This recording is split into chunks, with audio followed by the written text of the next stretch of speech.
Não sei se vocês perceberam, só para a gente começar, olha, a gente começou essa campanha ontem, né? E junto com essa semana de conscientização e enfrentamento, nós estamos num propósito de oração e jejum. Não sei se você viu o que eu postei. De ontem para hoje, 3 casos explodiram no Brasil. Uma aqui em Brasília, um líder católico, 12 vítimas foram denunciar. No estado do Tocantins, os pais denunciaram sua filha adolescente que fugiu com um pastor provavelmente, né, com um pastor de 51 anos que, né, a aliciou e a jovem se apaixonou pelo pastor. E um caso em São Paulo das Testemunhas de Jeová, mais de 10 vítimas também. Então, aquilo que o pastor Paulo falou ontem, para a gente estar atento com os dois caminhos. O caminho do poder, que é o caminho da lei. Se é um crime, vai haver uma denúncia e um enfrentamento. E o que é espiritual, a oração do justo pode muito em seus efeitos. Então, eu e você podemos dobrar os nossos joelhos, clamar a justiça de Deus, sim. Mateus capítulo 18, Jesus Cristo diz que o que a gente ligasse na terra seria ligado no céu.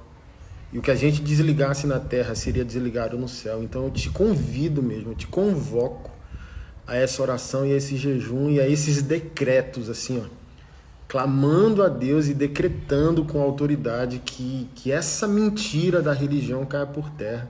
Que Deus estenda a sua mão de poder sobre esses homens ímpios que se maqueiam de líderes espirituais, destruindo vidas.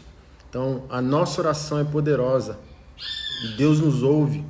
Nós somos seus filhos. E existem vítimas clamando por justiça. Deus vai fazer.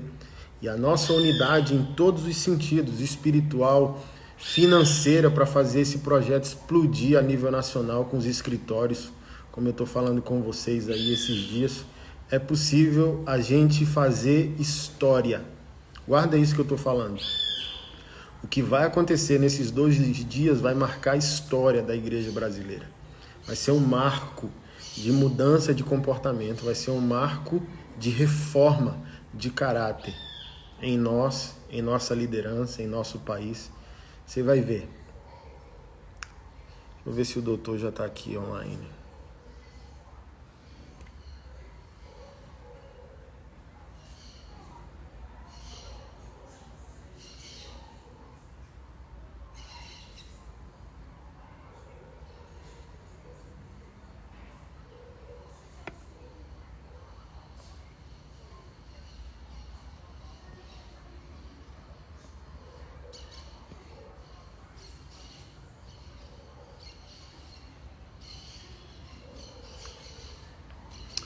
Tá bom, ele está entrando aqui, já me respondeu no WhatsApp.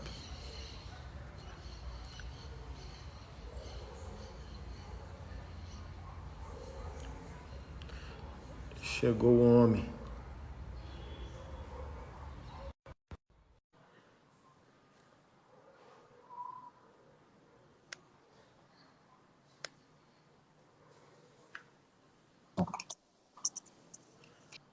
Opa, doutor! Como é que tá? Pode me chamar de Diego, não precisa me chamar de doutor, não. Diego! Que Isso. honra, cara! Obrigado, viu? Pô, eu que Obrigado agradeço. mesmo. Desculpa o atraso aí, cara. Tava numa reunião aqui, correria total, você não tem ideia. Legal. Eu estava aqui dando uma introdução para o pessoal que eu vou ter algumas dúvidas, né? E você Uhum. respondendo essas dúvidas a mim consegue fundamentar a nossa visão de fé, né? Porque há uma Certo. confusão muito grande, né? Por isso que o tema foi crime versus imoralidade sexual. Um dos motivos pelo qual a religião se silencia justamente ao vender a narrativa que é só imoral. Se é só imoral, é só pecado. Então, isso é um poder Certo. muito grande, né? Não sei se você é evangélico, católico, espírita, sei lá, muçulmano, mas assim, a percepção, cara, é que em qualquer religião, a narrativa ela vai ser vendida dessa maneira. Foi imoral, olha, se você fizer isso, você vai denegrir a nossa religião. Se você fizer isso, você vai denegrir a nossa igreja. Se você fizer isso, você vai acabar com a vida desse pastor, desse sacerdote.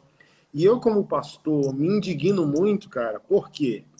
Porque eu graças a Deus, Deus espalhou o nosso trabalho mundo afora. Então, ano passado, eu preguei, palestrei em mais de, sei lá, 25 países. Ah, e, cara, eu lembro que quando foi o caso do João de Deus, meus amigos, cara, de vocação, todos se posicionaram, postaram, olha que calamidade, olha não sei o que, justiça tem que ser feita. Mas quando a gente descobre um João de Deus evangélico, aí, aí vem os panos quentes, né? Então, assim, coincidentemente, a gente começou essa campanha ontem de 12 dias de enfrentamento, produção de conteúdo, arrecadação de fundos para a gente espalhar os escritórios de cuidado terapêutico e de auxílio jurídico a nível nacional. Vamos abrir mais de 20 núcleos a nível nacional. E, coincidentemente ou não, de ontem para hoje, 3 casos explodiram aqui. Eu não sei se chegou ao seu conhecimento. Testemunhas de Jeová em São Paulo, mais de 10 vítimas foram denunciadas de ontem para hoje. Um líder católico aqui em Brasília, 11 vítimas foram denunciar. E um casal denunciou. Peraí, só um segundo. Ok. É urgente aí?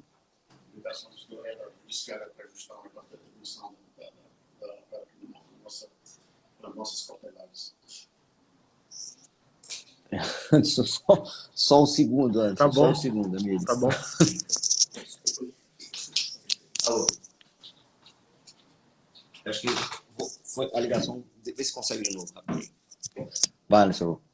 E no Tocantins, um casal denunciou um pastor de 51 anos que supostamente fugiu com a filha, né? E eu lendo aqui, cara, a matéria do pessoal da Testemunha de Jeová, a narrativa é justamente essa, né? Tipo, sacerdotes, os caras já anciãos da religião, homens aparentemente de respeito, pai de famílias e tal, não sei o quê, e vítimas silenciadas com essa narrativa de que se elas denunciarem vão acabar com a igreja, vão afetar o nome vão macular o nome da religião, da seita, da igreja, e por aí vai. Então, minha primeira pergunta, eu tenho 2 perguntas-chave para te fazer, mas a primeira é, dentro desses casos, principalmente quando envolve estupro de vulnerável, existe dolo criminal, assim, existe a materialidade criminal contra a instituição? Por exemplo, pessoas foram narrar a liderança daquela religião e daquela seita uma situação, e aquela liderança não fez nada. Então, essa instituição é responsável judicialmente também pela omissão, ou não? É um caso apenas entre o agressor e a vítima? Pois é, vamos lá. Anderson, primeiro, quero agradecer o seu convite. Vou tentar ajudar o máximo que for possível aqui.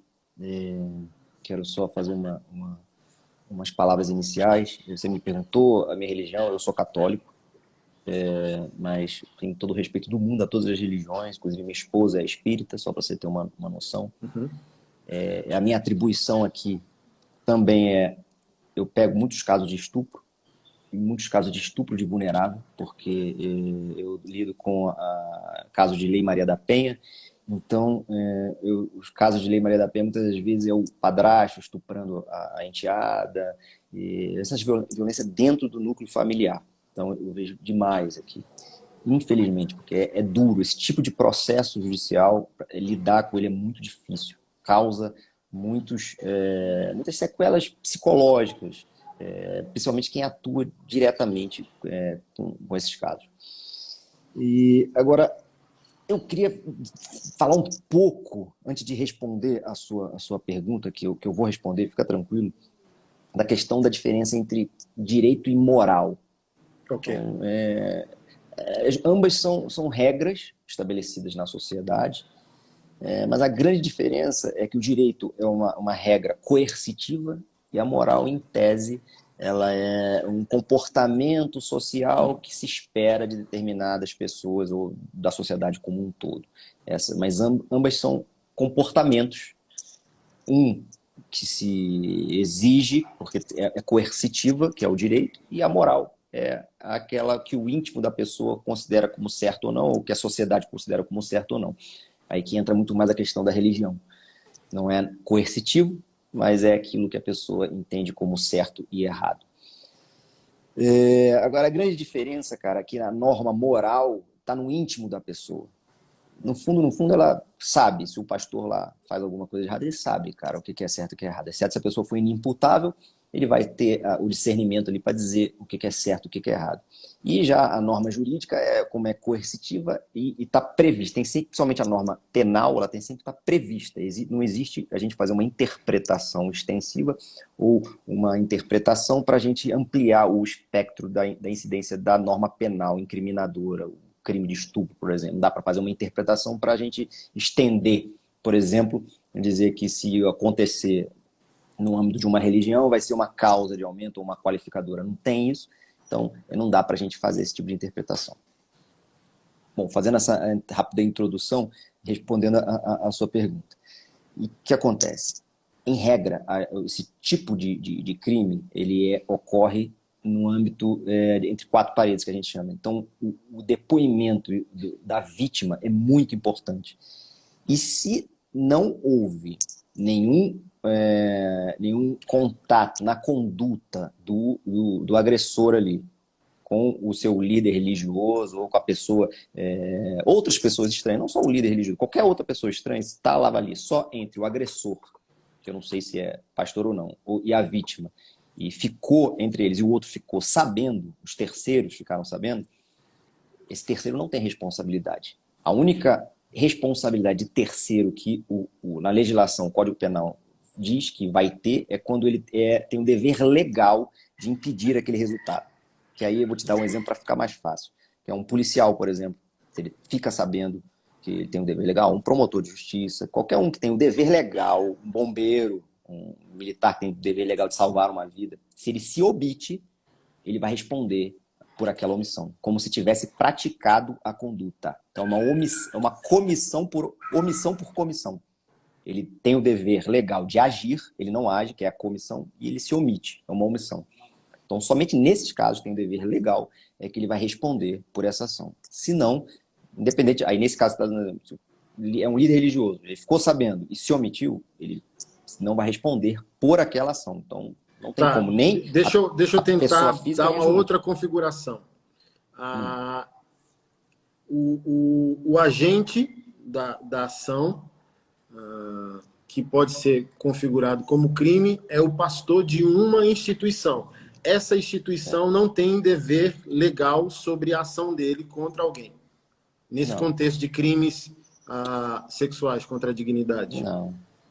A regra no direito penal é que não existe a pena ou a conduta a passar da pessoa, do acusado, do investigado. A conduta é dele. Então, tirando esses casos que a pessoa tem o dever legal de enfrentar o perigo, de agir naquela situação, que ele vai responder como se tivesse praticado junto, tirando esses casos, que é o artigo 13 do Código Penal, tirando esses casos, não responde nem ele, nem a instituição. Legal. Não tem como. Legal. Penalmente. Agora, muito diferente de civilmente. Tá. Aí, E aí? Na esfera civil, ele pode responder. A instituição pode ser, sim, responsabilizada. Ok. Porque, assim, eu estava lendo muito, né, mapeando os casos históricos aqui no Brasil, e eu vi muito, principalmente, de grandes instituições. Por exemplo, teve uma situação que foi um dos maiores casos a nível nacional, que envolveu a IURD, né, a Igreja Universal, que um adolescente, em 2002, eu acho, foi violentado, amarrado, morto dentro da estrutura da igreja por 2, 3 supostos pastores da instituição, e foi enterrado num terreno baldio e tal. Aí eu fui dar uma estudada no caso, o caso anda até hoje, acho que um pastor foi condenado, já está livre, né, já cumpriu a pena. Outros 2 vão para júri popular, iria agora em março, mas por causa da quarentena não foram, mas quando passar a quarentena eles vão a júri popular. E na esfera civil, a Universal ela foi processada e teve que pagar uma indenização de 2 milhões a essa família, né? que não repara o dano da Exatamente. vida, né, da pessoa, mas é uma maneira também de não deixar isso impune. Então, assim, essa responsabilidade na esfera civil cabe uma representação contra a instituição também, se ela foi informada, por exemplo, aconteceu com um menor de idade, os pais foram se reportar primeiro a essa liderança institucional. Nessa liderança institucional sobre o agente do suposto crime e a instituição, ao saber e se omitir, cabe civilmente uma representação. Sim. Aí, e tudo, essa suposta indenização, ou uma condenação ou não na esfera civil, vai depender muito do grau de culpa que a instituição teve. Então, esse exemplo que você deu aí, foi dentro da instituição. Então, e se por acaso os líderes souberam e nada fizeram, se omitiram, aí vai aumentando a gradação de um suposto dano moral, dano reparação e tal. Aí, mas realmente cabe.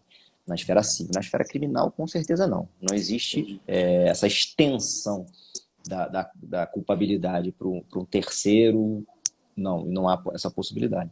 Deixa eu ir agora para a pergunta que não quer calar, que eu não quero tomar muito seu tempo. A maioria dos casos que chegam para nós é que a gente desenvolveu o projeto e o projeto se tornou o mediador entre vítimas e denúncia, né? Uhum.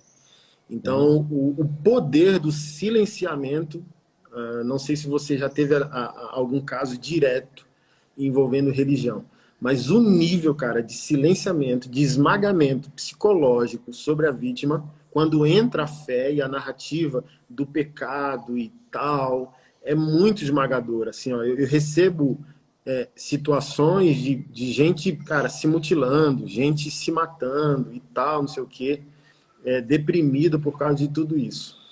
A maioria dos casos, igual a gente teve um caso em Goiânia, um pastor reincidente nesse tipo de conduta há muito tempo, nunca foi pego, porque eu acho que ele se tornou até profissional nesse negócio, eu posso usar essa palavra. E, cara, acaba que, no final das contas, o cara tá tão especializado na abordagem que ele sabe que ele não vai ser enquadrado, na maioria dos casos, no assédio. Aí cai por terra como chaveco para o magistrado. Ó, não tem o que fazer, não há um enquadramento legal, jurídico, para eu definir esse crime, esse possível crime. Então, aí o pastor sai impune e sai rindo, né? Então, a gente pesquisou, há muitas interpretações em alguns magistrados no país, que vai o artigo 216b, eu acho, o A, que é sobre o assédio, Uhum. que vai ser definido dentro da relação hierárquica laboral, empregador-empregado. Então, a maioria dos Sim. magistrados diz, o texto é esse, então eu não vou expandir a interpretação, como você bem colocou no início. Então, não vou É. forçar o texto para aplicar ele. Outros magistrados já conseguem, na interpretação deles, enquadrar o sacerdote religioso, mesmo que não seja laboral, a relação ela é hierárquica. Ele tem vantagem espiritual, moral, sociológica, psicológica sobre a vítima. Como que você interpreta isso?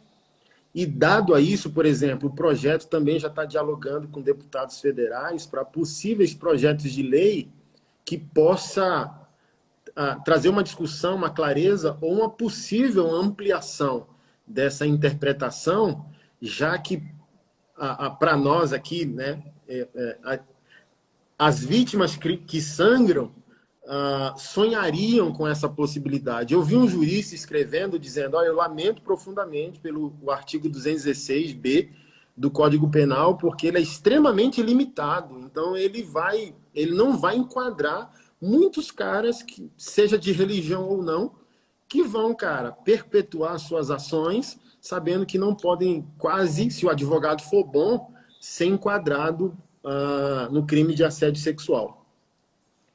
Então, vamos lá. O assédio sexual é exatamente isso que você falou. Tem que haver, diz aqui, ó, sexo superior, hierárquico ou ascendência inerentes ao exercício de emprego, cargo ou função. Então, tem que haver essa relação empregatícia. Então, é o que a gente diz do mero temor reverencial, quando é essa questão religiosa, você não pode fazer uma interpretação extensiva, cara. Se, por acaso, algum magistrado ou um promotor se sensibilizarem com a situação, que de fato é possível isso que ocorra, né? A sensibilização da vítima, a destruição que isso provoca na vida da vítima e tal, e isso chegar nas instâncias superiores, cara, muito provavelmente vai cair. Porque se não ficar de fato comprovada essa relação de hierarquia na relação de emprego, provavelmente vai cair. Mas aí outras possibilidades existem, que é, por exemplo, o caso de posse sexual mediante fraude. Então, se provar que o pastor ou que aquele líder religioso, ele de alguma maneira enganou a vítima, aí a gente vai para um outro tipo penal. Agora, esse do assédio, inclusive esse do assédio, cara, a pena é de 1 a 2 anos. Pô, sendo bem sincero com você, crime de menor potencial ofensivo não dá nada, cara. O cara vai pagar uma cesta básica. Nesse nem seria o crime que, de fato, essa pessoa deveria ser punida. Para mim, tem que ser o posse sexual mediante fraude ou, se houver menor envolvido, estupro de vulnerável. Se tiver menor de 14 anos envolvido, aí a violência é presumida, presume-se a violência, independente da criança querer ou não aquela situação, a violência é presumida e ele vai ser punido de uma forma muito grave, porque a pena é muito grave, passa a ser crime hediondo, etc. Mas o assédio em si, o tipo penal do assédio em si, se não tiver relação, se for só o mero temor reverencial do sacerdote com aquele seguidor ali, realmente não vai ser possível entender esse crime. Mas o violação sexual mediante fraude, esse sim, ter conjunção carnal ou praticar ato libidinoso com alguém mediante fraude ou outro meio que impeça ou dificulte a livre manifestação de vontade da vítima. Esse penal aqui é muito mais grave, de 2 a 6 anos. Então isso aqui daria realmente uma consequência violenta para o Dá para a gente caminhar por aí, né? Esse aqui sim, mediante fraude ou outro meio que impeça ou dificulte a livre manifestação de vontade da vítima. Eu acho que aí sim é muito mais efetivo e muito mais viável. Legal. Promotor, para a gente encerrar, muitas pessoas, né? Agora eu não estou falando só da questão religiosa, ainda entende a questão do crime do estupro a partir do ato da penetração, né? E não é bem isso. Se eu podia explicar um pouco, esclarecer o entendimento nosso sobre essa questão do crime de estupro. Sim, o que acontece? Houve uma alteração, não me recordo se é de 2015, da lei do Código Penal, que ele alterou a questão, e você está falando da conjunção carnal. Conjunção carnal, o estupro falava só de conjunção carnal, que é só a cópula vagínica, pênis, vagina. Então tinha que ter esse fato para ser tipificado como estupro. Com essa alteração, é qualquer ato libidinoso. Qualquer ato libidinoso é a masturbação, é você tocar na vítima sem o consentimento dela, passar a mão na vagina, nos seios, qualquer tipo de introdução anal. Então, aí é muito mais amplo. Então, hoje em dia, o crime de estupro é qualquer ato que, de fato, viole a intimidade da vítima nos seus órgãos genitais. Ou tanto passivo quanto ativo. Legal. Eu digo isso porque, por exemplo, você obrigar a vítima a masturbar o agressor. Ela, em tese, o corpo dela ali, em tese, não foi violado. Para ficar mais claro para quem está assistindo. Mas esse ato de obrigar essa vítima a masturbar o agressor, isso já configura um estupro também. Então, hoje em dia, é muito mais amplo. Então, é possível fazer essa interpretação porque o legislador teve essa intenção de tornar o crime mais amplo, mais abrangente nesse sentido. Legal. E o que você pensa sobre as possibilidades nossas aqui no campo religioso da apresentação de projetos de lei por meio de deputados distritais, federais e tal, para a gente trazer ao âmbito público essa discussão mesmo sobre novas visões, novas perspectivas, sobre uma tipificação penal ali, criminal. É possível, é viável? Muito importante e totalmente viável. Porque é muito sério. Acho que se veio a público a questão do João de Deus, que ele ameaçava as vítimas dele. Pelo que eu escutei do relato das vítimas, eu não conheço o processo em si, então não vou ser leviano de comentar a conduta típica, vou comentar com base nos relatos que eu vi na televisão. Então, que ele ameaçava, falava assim, olha, eu sou o João de Deus, eu sou uma pessoa acima aí de qualquer suspeita e tal, se você tentar me denunciar, isso não vai dar certo. E as pessoas ficavam apavoradas. Então, é fato que isso existe. Então, uma relação que um líder religioso tem, aquela condição perante a sociedade, isso gera uma destruição da vida daquela vítima ali muito mais gravosa. Então, é sim possível incluir, por exemplo, nesse artigo que eu li para você, que é violação mediante fraude, ou no próprio estupro, dizendo que há a presunção de violência quando isso ocorrer no âmbito religioso, em que há esse temor reverencial aí entre o agressor e a vítima. Legal. Isso é totalmente viável, totalmente Legal. possível. Isso é discutido na doutrina. Então, se é discutido na doutrina, é possível que isso se torne, com o passar dos anos, com a mudança que há na sociedade, a divulgação das informações e tal, e de fato as instituições quererem resolver o problema e cortar na própria carne. Então, eu acredito que vai haver muita pressão em sentido contrário? Vai, mas isso é possível, cara. Legal. Quero te agradecer, cara, pela sua disposição, pelo seu tempo. Enriqueceu muito aqui o nosso entendimento. Vai auxiliar muito, né, o que nós estamos fazendo aqui. De coração, Deus possa abençoar grandemente sua vida, viu? Obrigado. Ô Anderson, obrigado. Eu que agradeço. Desculpa a correria, desculpa aí o atraso, porque realmente aqui é loucura, cara. É muita coisa. Imagino. Mas eu que agradeço. Estou à disposição, cara. Um dia que quiser marcar outra aí, com outros temas e mais específicos, perguntas mais específicas, eu estou aberto, cara. Pode chamar. Tá bom. Obrigado. Grande abraço. Um abraço. Valeu. Deus abençoe. Gente, olha só. O conteúdo vai ficar salvo aqui no feed do Instagram e também vai subir para o canal no YouTube lá, Anderson Silva _org. Se quer ouvir de novo, espalhar, acessa lá. Ou no meu aplicativo, Anderson Silva Oficial, você vai no ícone mensagens, essa live de hoje vai estar salva. As de ontem à noite já estão lá. Já estão aqui no Instagram, estão no YouTube, estão no aplicativo também, tá bom?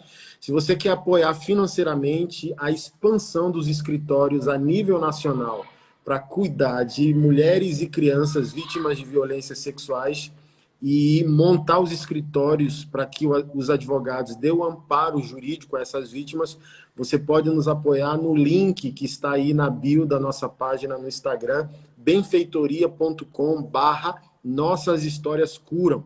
Você pode fazer doação entre R$20 e R$10.000 e a gente vai espalhar essa rede do bem, que hoje já passam de mais de 100 voluntários, tá bom? E a gente vai fazer isso acontecer. Hoje a gente não vai ter mais lives nesse tema dos Nossas Histórias Curam, mas a gente volta amanhã com 2 lives específicas sobre o assunto para edificação, transformação, encorajamento às vítimas. A gente quer encorajar você a fazer a denúncia, você pode contar conosco. Se você não denunciar, você de alguma maneira está perpetuando a violência que essa pessoa que te agrediu, que te assediou, que te importunou, ela consiga fazer isso contra alguém. Então você precisa, principalmente se você é um cristão, é um ato de amor. Você está protegendo uma futura vítima de ser vítima como você foi. Então é um ato de misericórdia, é um ato de amor a uma possível vítima e um ato de amor ao próprio agressor. Alguém tem que parar ele, porque às vezes esse cara precisa de ajuda e não é ajuda espiritual passando o pano na cabeça dele. Ele tem que ser confrontado nessa situação que ele fez, que ele cometeu. Tem pessoas, existem seres humanos que só mudam quando perdem tudo. E perder tudo em algumas situações é um ato de amor a essa pessoa. Quantos maridos violentos só mudam quando perdem o casamento? Só mudam quando perdem o respeito da família, dos filhos. Cremos na mudança de todos. O evangelho é esperança para todos. Mas se a pessoa não mudou até hoje, é porque talvez ela foi amada demais e confrontada de menos. E um confronto, entendeu? Uma denúncia, uma condenação, uma exposição da situação. Pare. Porque se não para por amor, não para por consciência, para a força, né?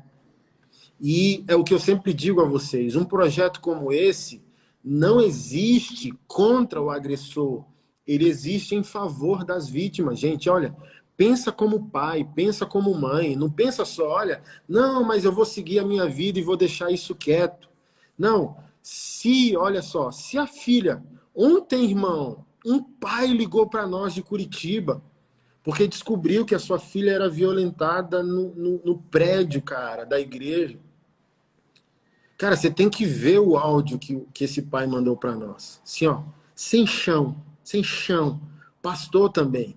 Quero acabar com tudo, quero acabar com a minha vida, quero acabar com a igreja, entregar tudo, eu não sei o que fazer, eu tô sem rumo, eu tô aqui perto da casa dos agressores, eu quero ir lá e fazer justiça com as próprias mãos e tal.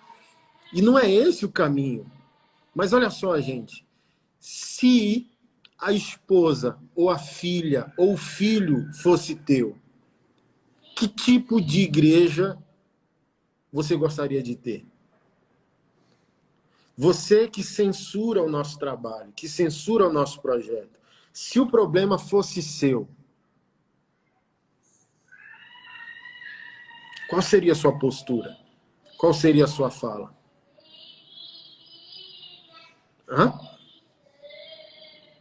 Olha, o pastor Anderson não podia fazer isso, ele está perseguindo os pastores. Não, não, não, não, não, não, não. Eu quero saber se o filho fosse seu. Se a filha fosse sua, a esposa fosse sua, você ia censurar o pastor Anderson? Você ia dizer que o pastor Anderson está sendo radical? Que quer destruir a igreja? É um ato de amor, meus irmãos. É um ato de amor para esses homens. E essas mulheres também, porque não são ações apenas do homem. Tem mulheres fazendo isso também. Então, eu te encorajo, se você é uma vítima de qualquer situação a nível nacional, denuncie. E você pode ter em nós esse apoio jurídico, material, financeiro. Tem mulheres que a gente está tirando de suas cidades para que possam fazer a denúncia, porque temem fazer lá e, sei lá, pode acontecer qualquer coisa. E a gente dá esse apoio também. Tiramos você da sua cidade. Ajudamos a você a fazer a denúncia. Então você pode fazer a denúncia. Chegou a sua vez, chegou a sua hora, tem pessoas disponíveis querendo apoiar você. E não apenas na situação da denúncia, mas principalmente na situação de cuidar de si mesmo. O tempo não cura. É necessário falar, é necessário botar na mesa, é necessário botar para fora, é necessário buscar terapia, é necessário buscar mentoria, é necessário buscar amigos. Gente manda para nós aqui, ó, fotos com os pulsos mutilados, porque não conseguem falar, não conseguem denunciar, não conseguem conviver com o fato de que seu agressor ainda está sendo louvado nos púlpitos da igreja brasileira. Então você tem a oportunidade agora de parar o seu agressor sem mostrar a cara. Nós botamos. Olha, eu boto a minha cara barbuda e tatuada no seu lugar. Mas é possível hoje você fazer o que você não tinha coragem de fazer. Porque agora você pode ter amigos. Você não está mais só. Você tem companheiros aí na jornada. E acima de tudo, para eu encerrar, é um ato de amor ao Evangelho. É um ato de amor a Deus. Quase todas as mulheres que nos procuraram para fazer a denúncia não estão mais na igreja. Ou seja, a ação dos agressores, ao serem pastores, tiraram dessas pessoas a oportunidade delas até creem em Deus. Creem na igreja e no Evangelho. Então também é um ato de amor a Deus. A denúncia é para que a igreja seja limpa, é para que a igreja seja santificada. Lembra da oração do Pai Nosso? Santificado seja o teu nome. O que isso significa? Que a fama de Deus socialmente não pode ser maculada pelas nossas más ações. E quando nós tomamos uma posição assim, nós santificamos o nome do Senhor e não permitimos que socialmente o nome do Senhor seja difamado. Uda Barbalho, uma irmã que eu estou conhecendo esses dias de Barcelona, ela tem um trabalho extraordinário com mulheres, uma rede de mulheres aqui no Brasil. E ela vai estar, eu já estou te intimando aqui ao vivo, tá? Você vai estar com a gente aí nos próximos dias, falando, compartilhando a sua experiência e nos ajudando a entender um pouco mais do que nós estamos fazendo aqui no âmbito da religião. Então, mulheres, tomem coragem, crianças, meninos, homens. Tem homens nos procurando que têm vergonha da denúncia, estão com 25 anos e foram estuprados aos 12, aos 14. E deixa eu falar um negócio para você. O estupro só prescreve depois de 20 anos e já está no Senado a última instância da votação do projeto de lei para que seja imprescritível, ou seja, nunca prescreva. Você pode fazer a denúncia depois de 50 anos, se você quiser. Porque é hediondo. É hediondo. É hediondo, assim.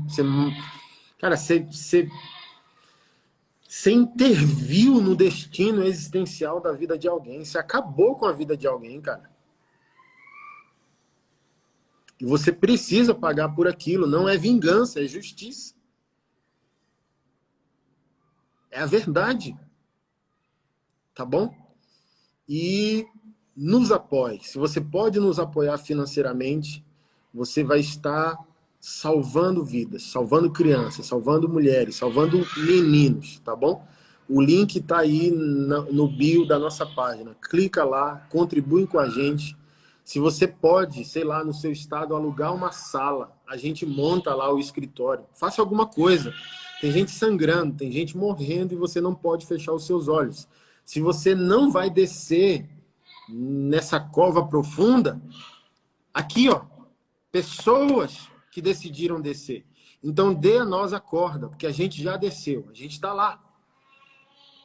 E a gente não vai sair de lá. Nenhuma bala para a gente, porque a nossa vida é eterna. A causa é nobre. Estamos lá. Pessoas estão morrendo, pessoas estão sofrendo, pessoas estão silenciadas. E nós precisamos, como povo de Deus, fazer algo. Então vem com a gente, coopera com a gente.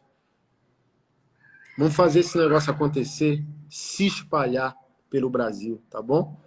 O Jax Fran aqui perguntando, conta... Não, é uma plataforma de doação online chamado Benfeitoria. benfeitoria.com/Nossas Histórias Curam. Aí você pode, por meio de boleto bancário ou cartão de crédito ou de débito, fazer a sua doação entre R$20 e R$10.000. 20, 30, 40, R$10. Tem todas as opções lá e a doação avulsa lá para você fazer esse investimento nesse propósito, tá bom? Deus abençoe. A gente se vê amanhã aqui. Tamo junto. Contem com a gente, tá? E orem por nós. Não esqueçam, todo dia, jejum e oração para que Deus esmague. Senhor, confronta essa mentira, esse espírito maligno que perturba o caráter da igreja brasileira através da distorção do caráter da liderança brasileira. Joga por terra isso, Senhor. Traz a público essa sujeira. Envergonha os homens que não querem se arrepender. Derruba, Senhor, os palcos e ergue os teus altares. Esse tipo de oração violenta não é orar, oh Deus, se tu quiser, não, é oração de leão. Manda Deus destruir, manda Deus expor, manda Deus quebrar. Jeremias 1, aniquilar. Senhor, derruba, aniquila, atropela, passa o trator.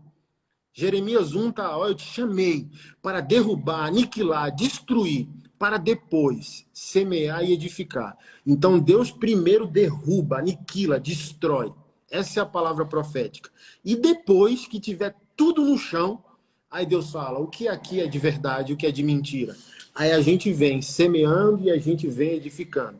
Mas não tem massagem numa situação como essa. É necessário confronto, tá bom? Nem os profetas, nem os apóstolos, nem Jesus correu da briga que vale a pena. E que briga que vale a pena? briga por aqueles que são silenciados pela religião. Deus abençoe. Tchau.